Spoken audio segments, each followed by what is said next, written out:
நமது பண்ணையில் கடினமாக உழைத்துக் கொண்டிருக்கும் அன்பு பச்சை கிளியை பத்திரமாக பார்த்துக் கொள்ளவும்.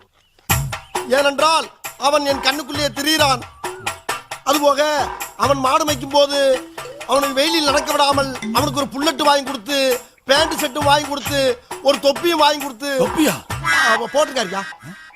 அவனை அவனை அழகு பார்க்குமாறு மிக தாழ்மையுடன் கேட்டுக்கொள்கிறேன். அதுபோக அவனை கயிற்று கட்டில் போட்டு வெளியில் படுக்க விடாமல் ஒரு பஞ்சுமத்தை வாங்கி கொடுத்து அவனுக்கு ரூம்பு போட்டு ஏசி போட்டு தருமாறு கேட்டுக்கொள்கிறேன்.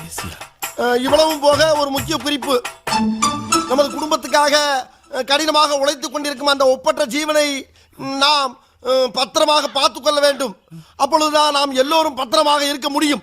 ஏண்டா மொத்தமே 4 வரி தான் இருக்கு. 4 வரி தான், ஆனா கூட்டத்தில் எழுதியிருக்காரு அவரு. கூட்டலத்தா? அதுடா கூட்டலத்து? நான் படிச்சிருக்கல கூட்டலத்து. அந்த டீச்சர்ட்ட அப்படிதான் எழுதிருப்பாங்க. கேளுங்க. என்ன அப்படி பாக்குறீங்க? என் மேல சந்தேகமா